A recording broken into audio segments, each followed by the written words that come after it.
Continuamos con los videos sobre Schopenhauer. En este caso, Schopenhauer sobre la moral. Por si no estás enterado, o por si es la primera vez que te pasás por el canal, estamos haciendo una serie de videos acerca de Schopenhauer. Y empezamos con su ensayo titulado El amor, las mujeres y la muerte, que es en realidad una colección de ensayos de muchos temas diferentes, de muchos tópicos.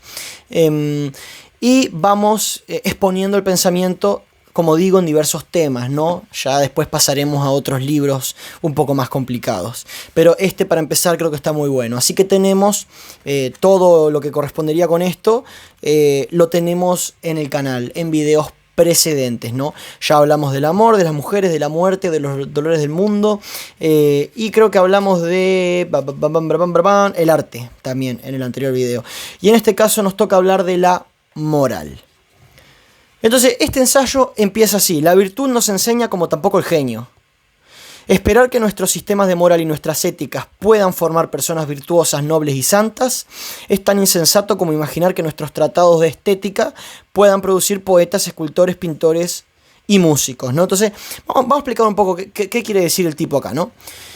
Para Schopenhauer, el carácter es inmutable. ¿Qué es el carácter? El carácter, digamos que es lo más cercano a la voluntad humana. Vos tenés tu personalidad. Tu personalidad puede ir cambiando a lo largo de la vida. Bueno, el carácter es lo que está más allá de la personalidad, sin llegar a estar a la altura de la voluntad, evidentemente. La voluntad de Schopenhauer es el primer motor inmóvil, básicamente. No hay nada más allá de la voluntad. La voluntad es el soporte del mundo. Pero lo que le sigue en la objetivación del ser humano, porque el ser humano es objeto entre objetos, es justamente el carácter. Entonces nos dice Schopenhauer, bueno, la personalidad puede cambiar. Es decir, una persona puede volverse un poco más amable, un poco más no sé qué, le gusta una cosa, después le gusta otra, cambia de gustos, cambia de pareja, ¿no? Pero en definitiva el carácter siempre es el mismo. El carácter es siempre el mismo. Para ponerlo en términos schopenhauerianos, una cita que él mismo dice en su obra, dice, bueno, el que nace idiota muere idiota, y el que nace inteligente muere inteligente. Es decir, no es posible pasar de la estupidez a la inteligencia. Las personas inteligentes en la historia de la humanidad sí o sí tienen que haber nacido con un carácter inteligente. Muchas veces lo que ocurre es que la persona de repente no demostraba síntomas de inteligencia hasta más adelante. Yo sé, una persona que se cría en bajos recursos y no tiene la oportunidad de estudiar o lo que sea, pues a priori nos parecería una persona inculta, ignorante, pero en realidad el carácter de la persona es el de una persona inteligente. Y a su vez el de un idiota es ser una persona idiota. Entonces, acá el tema es que, bárbaro, puede ser que haya gente que parezca tonta y luego se vuelve inteligente, pero en realidad siempre tuvieron el mismo carácter. Siempre fueron de alguna manera inteligentes.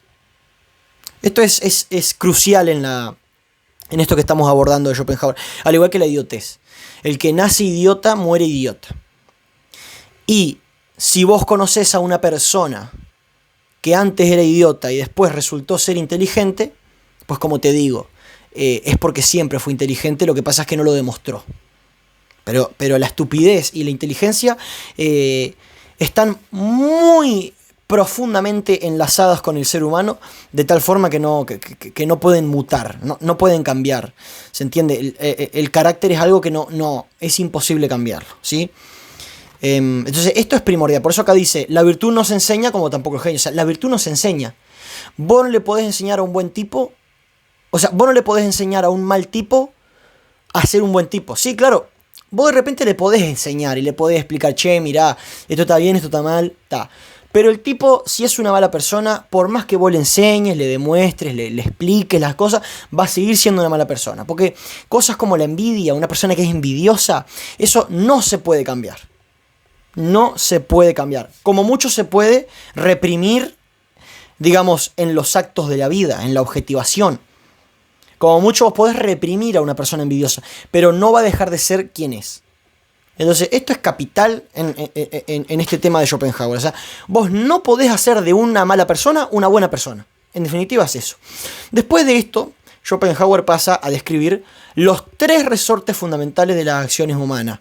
Todos los motivos posibles se relacionan con estos 3 resortes. Es decir, hay 3, como dice acá Schopenhauer, hay 3 resortes, hay 3 principios que hacen que el ser humano actúe. Y todos los otros motivos que puede tener para actuar se retrotraen, se relacionan con estos 3. No hay otros. Entonces, ya los decimos de una, ¿no? Tenemos el egoísmo, tenemos la perversidad y tenemos la conmiseración. Estos son los 3 motivos de toda obra humana. El egoísmo, que yo creo que es el principal, personalmente. La perversidad, que ya, bueno, hay gente que no es perversa, ¿no? Por supuesto. Y la conmiseración, que después vamos a ver la naturaleza de la conmiseración, porque eso lo aborda un poco más allá. Entonces pasamos ahora al principio con el egoísmo. ¿Inspira tal horror el egoísmo que hemos inventado la urbanidad para ocultarlo como una parte vergonzosa? Es decir, el ser humano se relaciona, crea sociedades justamente para ocultar su propio egoísmo. Pero el ser humano es egoísta por naturaleza. Esto es, en Schopenhauer es elemental, ¿no? El ser humano es un ser profundamente egoísta. Hasta tal punto de que acá incluso dice, esta cita me encanta, personalmente es de mis citas favoritas de Schopenhauer, el egoísmo es colosal, no cabe en el universo. Si se diese a elegir a cada uno entre el anonadamiento del universo y su propia perdición, no necesito decir cuál sería la respuesta. Es decir, si vos le das a elegir a una persona entre que todo el universo desaparezca, excepto él, o que solamente él desaparezca, la persona prefiere que el universo entero desaparezca a cambio de seguir con vida, a cambio de seguir existiendo. Entonces, esto es fundamental. El ser humano tiene unos niveles de egoísmo que son más que superlativos. Son inconmensurables, inmedibles, incomparables. No se puede, no hay cosa con lo que se pueda comparar. El ser humano es lo más egoísta que existe, pero no solamente es el animal más egoísta, sino que ese nivel de egoísmo es inconmensurable. Tiende a infinito, para hablar en términos estadísticos, ¿no? Tiende a infinito. Es el valor de la X cuando X tiende a infinito. Ese es el egoísmo humano. El ser humano prefiere que se destruya todo, excepto él, antes que solamente se destruya él. ¿Ah? Esto además lo vemos en Adam Smith, ahora que me acuerdo. Te tiro la data como para que tengas un poco más de nutrición, si se le puede llamar así, o de base. Adam Smith, el padre del liberalismo económico, decía, bueno, una persona se va a preocupar más, ¿sí?, por tener una piedra en el zapato que por una guerra en la otra parte del mundo. Es decir, a una persona, por ejemplo, en Uruguay, digamos, acá en Latinoamérica, ¿no?, le va a preocupar mucho más y le va a amargar la vida, ¿sí?, de repente tener una piedra en el zapato, o haberse tropezado en público, o haber, no sé, reprobado un examen, o cualquier cosa cotidiana, le va a preocupar mucho más que un atentado terrorista en China, que una bomba atómica en Japón. Porque el ser humano no solamente le importa más su propia vida que la del resto, o sea, que la del resto no, que todo lo otro. No solamente al ser humano le importa más su vida que cualquier otra cosa, sino que esa diferencia es, como digo, es incalculable. Es una cosa incalculable.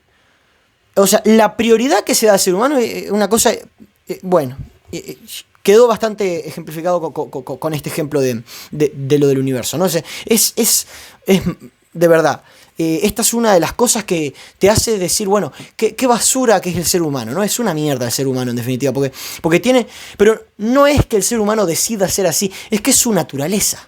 El ser humano es de naturaleza egoísta, no se puede rebatir. No existe una solución para el egoísmo, decir, bueno, es que si a la persona la criamos bien, si le damos buenos valores... No, las pelotas.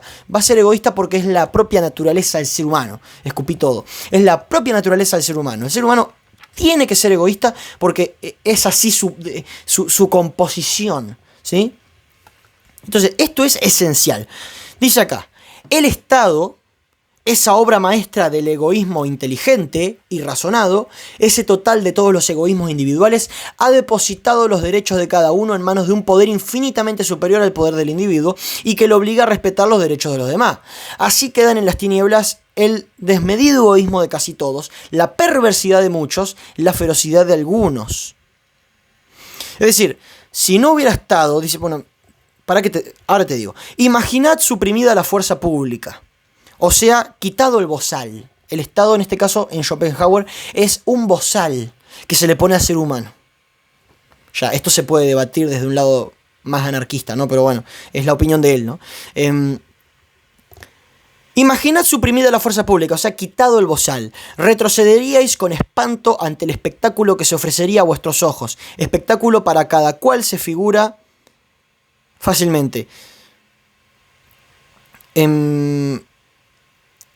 Se vería que hay tanta variedad en los caracteres morales como variedades de inteligencia y no es poco decir. O sea, según Schopenhauer, si vos reprimís el Estado, es que el ser humano llega a unos niveles de barbarie que son insospechados. Ah, claro, esta es la opinión de él, ¿no? Yo no lo tengo muy claro todavía. Pero bueno, este video no trata de mí, trata de Schopenhauer. Dice Schopenhauer, vos eliminás el Estado, vos eliminás la fuerza pública y el mundo se te vuelve un caos tremendo. Bueno, ya es un caos, pero más todavía. O sea, presenciaríamos cosas que son inimaginables, ¿no? No olvidemos, por supuesto, por si es la primera vez que ves este video, o sea, estos videos de Schopenhauer, por si es tu primer video, digamos, relacionándote con el filósofo, un filósofo profundamente pesimista. Es decir, acá estamos hablando de Schopenhauer, pero tenés que tener en cuenta, era un tipo absolutamente pesimista. Te lo digo por si no habías visto nada antes de él. Porque yo cuando hago estos videos de Schopenhauer, presupongo que el espectador está siguiendo la cronología, no está viendo todos los videos anteriores, porque hay videos para atrás de Schopenhauer, y están muy buenos también. Entonces, yo presupongo que vos viste esos videos, pero te explico por las dudas, ¿no? Schopenhauer no es un filósofo cualquiera, es un filósofo que es un pesimismo, bueno, su doctrina se llama pesimismo metafísico, ¿sí? O sea, es un pesimismo cósmico. Para Schopenhauer todo el mundo es una mierda, tanto las personas como el mundo en sí mismo, ¿sí? Esto es esencial, pero especialmente las personas. Las personas son lo peor que existe, no hay nada peor. Bueno, entonces pasamos ahora a este segundo punto en el que Schopenhauer, bueno, la perversidad, ¿no? Por supuesto, que está englosada dentro del mismo apartado, ¿no?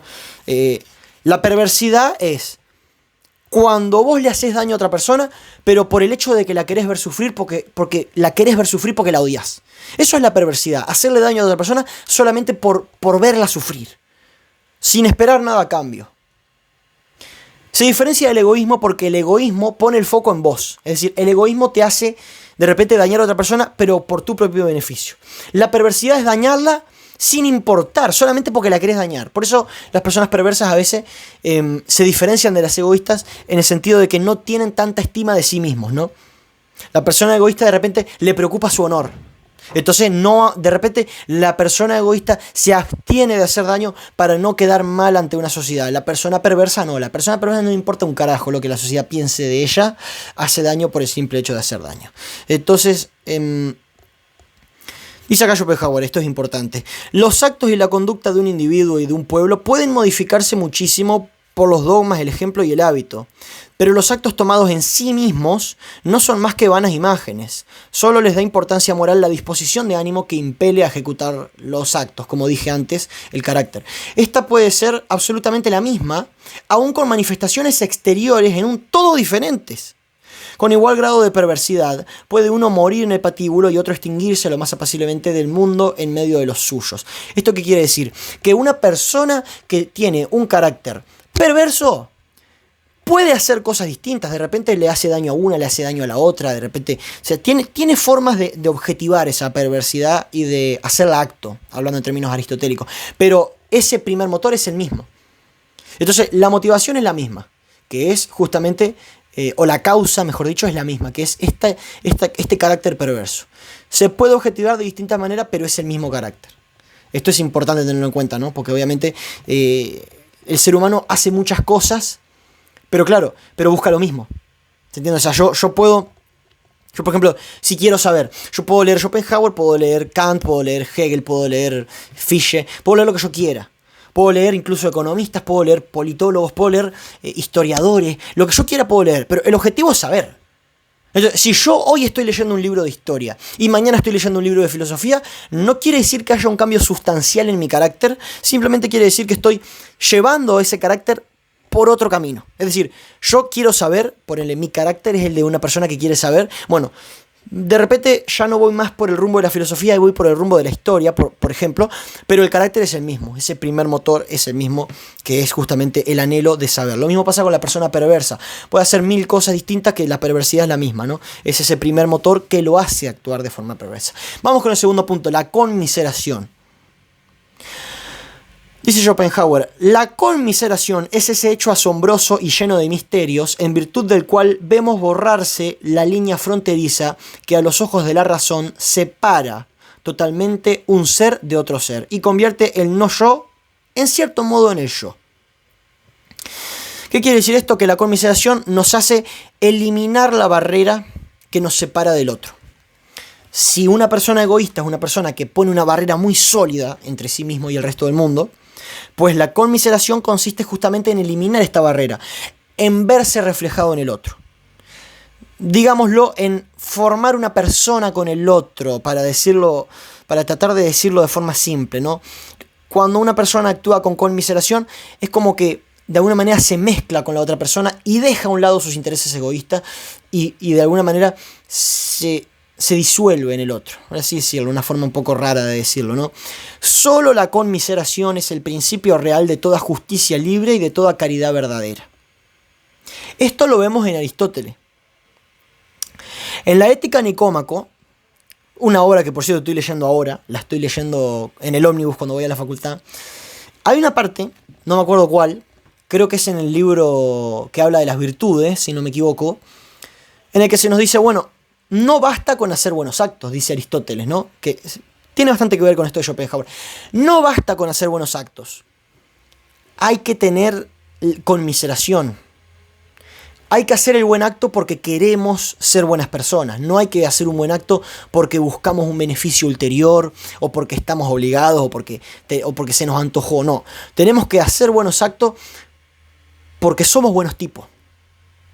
Y esto Aristóteles lo menciona en su ética, ¿no? O sea, no basta con ser un buen tipo, hay que tener la motivación adecuada. Aristóteles habla de actos voluntarios e involuntarios. Y dice que los actos involuntarios, todo esto no es Schopenhauer, es Aristóteles, paréntesis. Dice que los actos involuntarios no solamente son los que se nos obliga de afuera a hacer, sino que también son los que se hacen con ignorancia. Es decir, si vos haces algo con toda la deliberación que quieras, con todo vos planeás lo que vas a hacer todo, pero ignorás los motivos, vos estás actuando de forma, como dije, perdón, inconsciente creo que dije, ¿no? Involuntaria. Vos actuás de forma involuntaria cuando por más que vos planees y todo lo que vos quieras, no tenés la motivación, o sea, no sabés la motivación. Entonces, para actuar de forma voluntaria en el mundo, esto quiere decir, para vos actuar y que se pueda decir que querés hacer lo que haces, vos tenés que saber tu motivación. Eso es esencial en la ética aristotélica. Hay que saber por qué se hace lo que se hace.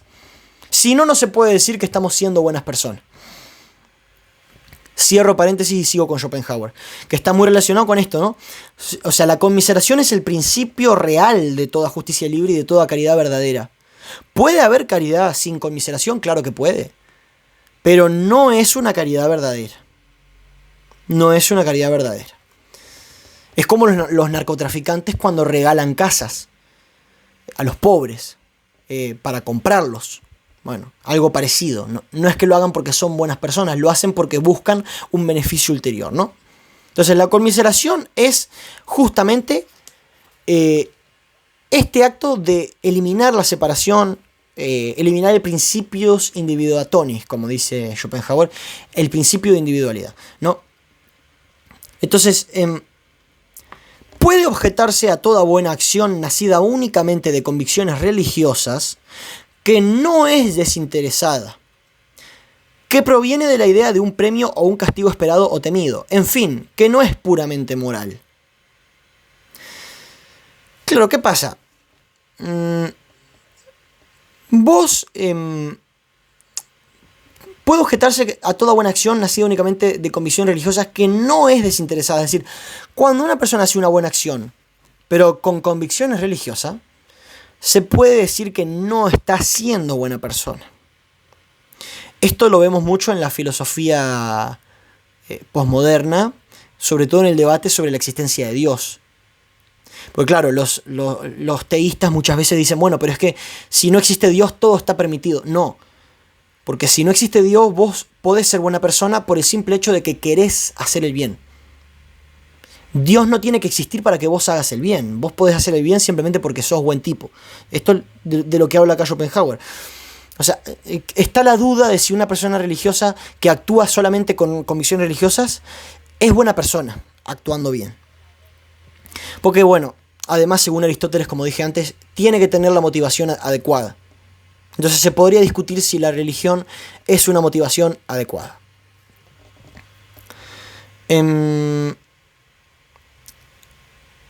Envidia y lástima, cada cual lleva dentro de sí esos dos sentimientos diametralmente opuestos. Lo que los hacen hacer es la comparación involuntaria e inevitable de nuestra propia situación con la de los demás.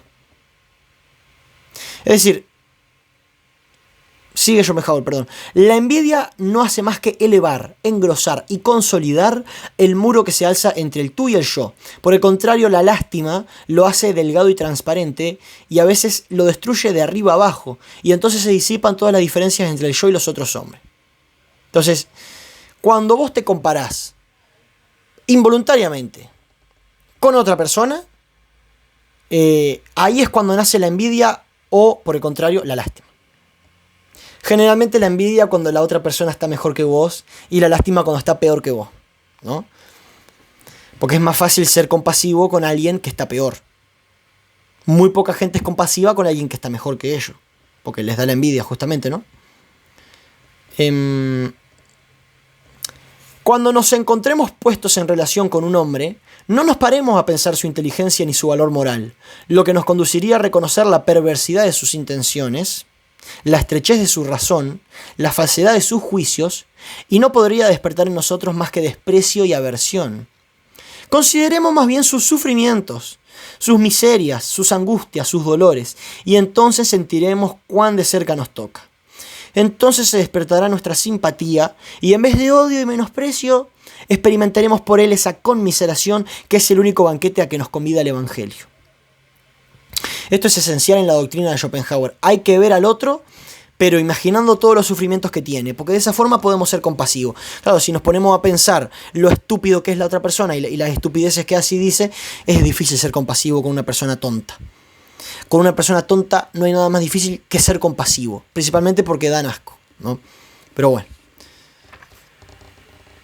De tonta me refiero a con bajeza moral, no tonta intelectualmente necesariamente, ¿no? Cuando una persona es tonta me refiero a cuando una persona no sabe lo que hace y en consecuencia actúa mal y se manda cagadas y hace daño a los demás. Dice acá Schopenhauer algo muy interesante, presta atención. Hasta la cólera más legítima se calma el punto ante la idea de que quien nos ha ofendido es un desaventurado. Lo que la lluvia es para el fuego, eso es la lástima para la ira.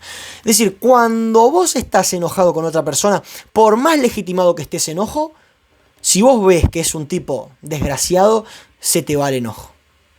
Se te va el enojo porque te da lástima, ¿no? Dice Schopenhauer, la lástima, principio de toda moralidad, toma también bajo su protección a los brutos, al paso que en los otros sistemas de moral europea se tiene para con ellos tan poca responsabilidad y tan escasos miramientos. La causa de que, en general, prefieran los padres a los hijos enfermizos es que siempre da compasión verlos. Eso es fundamental, ¿no? Es decir, muchas veces vemos padres que, lamentablemente, y con todo mi pesar, tienen hijos con discapacidades o con cualquier problema, cualquier enfermedad. Y claro, es evidente que son más compasivos con esos hijos, entonces los prefieren de alguna manera. Es como que están más pegados a ellos. Bueno, tiene la explicación en esto, ¿no? Que como son más desventurados, lamentablemente, el ser humano se apiada y se acerca más al que está peor, ¿no? Fíjate con el párrafo que te tira acá, que a mí siempre me encantó este párrafo. Este párrafo a mí siempre me encantó, de Schopenhauer. La pretendida ausencia de derechos de los animales, el prejuicio de que no tiene importancia nuestra conducta para con ellos, de que no hay, como suele decirse, deberes para con los irracionales, esto es precisamente una grosería que subleva, una barbarie de Occidente que tiene su origen en el judaísmo. La conmiseración con los animales está íntimamente unida a la bondad del carácter, de tal suerte que se puede afirmar de seguro que quien es cruel con los animales no puede ser buena persona. Schopenhauer era un animalista, era un defensor de los animales, amaba a los animales. Entonces, él decía, bueno, un tipo que es cruel con los animales no puede ser buen tipo. No puede ser buen tipo. Evidentemente, nuestra conducta con los animales tiene peso moral, según Schopenhauer, ¿no? Y para mí también. Para mí también, dicho sea de paso. Vamos ahora con la resignación, el tercer punto y último de este ensayo. La resignación, renunciamiento, ascetismo y liberación. Esto es central en la filosofía de Schopenhauer. Es prácticamente la ética schopenhaueriana, la resignación.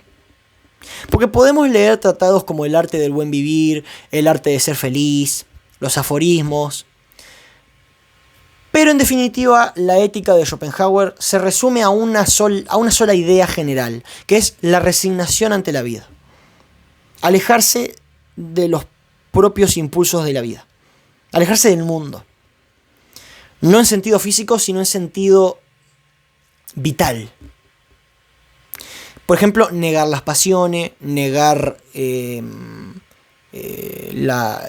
disfrute, los deseos, los sufrimientos, las angustias, ¿no? Las preocupaciones. Intentar evitar todo lo relacionado con la vida cotidiana y en lo posible limitarse a ser un ser pensante, ser un ser puramente cognoscente. Es decir, una vida de contemplación, en la cual somos simplemente observadores del mundo, pero no participamos. Ese es el pilar de la ética schopenhaueriana. Es simplemente, digamos, para decirlo en términos coloquiales, ver el mundo pasar, ¿no? Y interferir lo menos posible. Involucrarse lo menos posible en el mundo, en la sociedad, en las cosas. Desear pocas cosas, no hablar con mucha gente. Dedicarse a contemplar. Mirar los paisajes, mirar las nubes, leer un libro, ese tipo de cosas, ¿no? Dedicarse a la contemplación intelectual. Apreciar el arte, las obras de teatro, etc. ¿Se entendió, no? Básicamente, ser un santo. Ser un cura, una monja, un monje, un santo. Ese es el punto capital de la filosofía schopenhaueriana. Y dice Schopenhauer, cuando la punta del velo de malla, la ilusión de toda individualidad, se ha levantado ante los ojos de un hombre, de tal suerte que ya no hace diferencia egoísta entre su persona y los demás hombres, que esto en la práctica me parece que es imposible, pero bueno, toma tanto interés por los sufrimientos extraños como por los propios, llegando a ser caritativo hasta la abnegación, pronto a sacrificarse por la salud de los demás. Ese hombre que ha llegado hasta el punto de reconocerse a sí mismo en todos los seres, considera como suyos los infinitos sufrimientos de todo lo que vive y debe apropiarse del dolor del mundo. Ninguna angustia le es extraña. Este es el punto clave, ¿no? El hombre llega entonces al estado de renunciamiento voluntario, de la resignación, de la tranquilidad verdadera y de la ausencia absoluta de la voluntad. Claro, esto es un concepto mucho más profundo de lo que parece, es metafísica pura el tema de la voluntad, que no lo vamos a abordar en este video porque es tan profundo que no da. Ya llevamos 28 minutos, no da para ponerse a hablar de esto. Tengo videos hablando de la voluntad, igual en Schopenhauer, te recomendaría que los veas. Y el ensayo titulado Los dolores del mundo, al cual también le dediqué un video, que fue el penúltimo, partiendo de acá. El anterior no, el otro. Ese es el video de los dolores del mundo. Lo subí hace 3 o 4 meses. Mientras que el perverso, entregado por la violencia de su voluntad y de sus deseos a tormentos internos continuos y devoradores, cuando el manantial de todos los goces llega a secarse, se ve reducido a pagar la sed con el espectáculo de las desventuras ajenas. Por el contrario, el hombre que está penetrado de la idea de la dejación absoluta, cualquiera que fuere su desnudez, por privado que esté exteriormente de toda alegría y de todo bien, gusta sin embargo de pleno regocijo y goza de un sosiego verdaderamente celestial. Lo que siente es una paz inquebrantable, un sosiego profundo, una íntima serenidad, un estado que no podemos imaginar sin aspirar a él con ardor, porque nos parece el único justo, infinitamente superior a cualquier otro. Un estado en el que nos convidan y llaman lo mejor que hay en nosotros y esa voz interior que nos grita sapere aude. Sapere aude es un término acuñado por Kant que se traduce como atrévete a saber. Entonces nos dice Schopenhauer, bueno, atrévete a saber, atrévete a dedicarte a todo lo relacionado con el intelecto. A reflexionar, a contemplar, a filosofar, a escribir libros, a leer libros, todo eso. Y bueno, el ensayo, poco más que esto dice, solo por el conocimiento reflexivo de las cosas, pocos hombres llegan a penetrarse en la ilusión del principium individuatonis. Es decir, según Schopenhauer, la reflexión te lleva a esto, te lleva a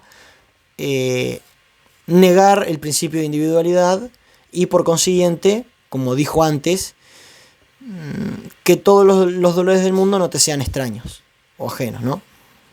Quietismo, es decir, renunciamiento a todo deseo. Ascetismo, es decir, inmolación reflexiva de la voluntad egoísta. Y misticismo, es decir, conciencia de la identidad de su ser con el conjunto de las cosas y el principio del universo.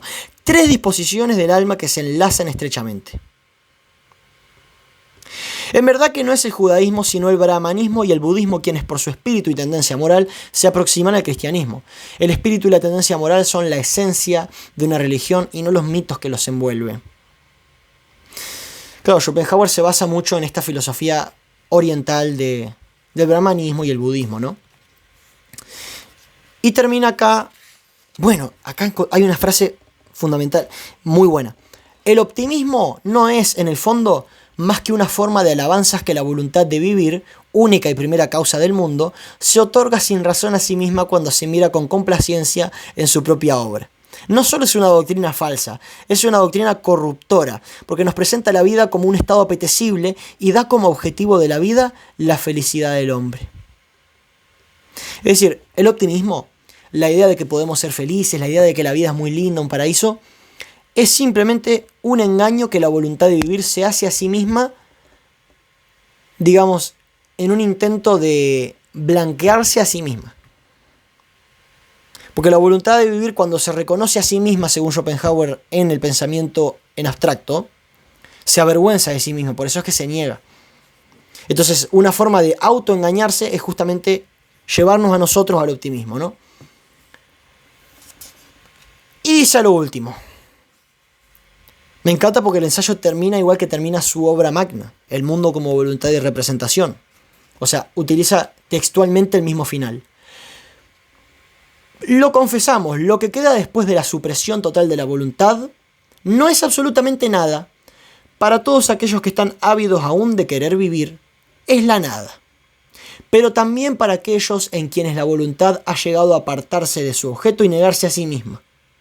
¿Qué es nuestro mundo que nos parece tan real, con todos sus soles y sus vías lácteas? Nada. Esta frase, que es nuestro mundo, que nos parece tan real, con todos sus soles y sus vías lácteas, nada, es justamente, como digo, el final de su obra filosófica principal, que la vamos a abordar con mucho más tiempo, ¿no? Porque claro, Schopenhauer, adherido al idealismo alemán, no concibe objeto sin sujeto. Entonces, claro, negar la voluntad de vivir es directamente negar el objeto. Porque el objeto es una ilusión, es un fenómeno, una representación. Y así es como termina el ensayo. 33 minutos, no pensé que iba a demorar tanto. Es que intento no extenderme en los videos, pero no puedo. Cuando quiero ver ya voy 30 minutos, 40 minutos, no puedo. La verdad que no puedo ser más incompleto, por así decirlo. Se me manchó el libro acá, no sé ni con qué. Una cosa azul. Bueno. Este fue el video. Si te gustó, por favor dale me gusta y déjame un comentario, que quiero saber qué pensás de este ensayo de Schopenhauer sobre la moral. Sobre la ética también, ya que estamos, ¿no? Si este tipo de videos de filosofía te gustan, te invito a que te suscribas al canal porque me la paso hablando de estas cosas. Sin nada más que decir, nos vemos en la próxima. Chau.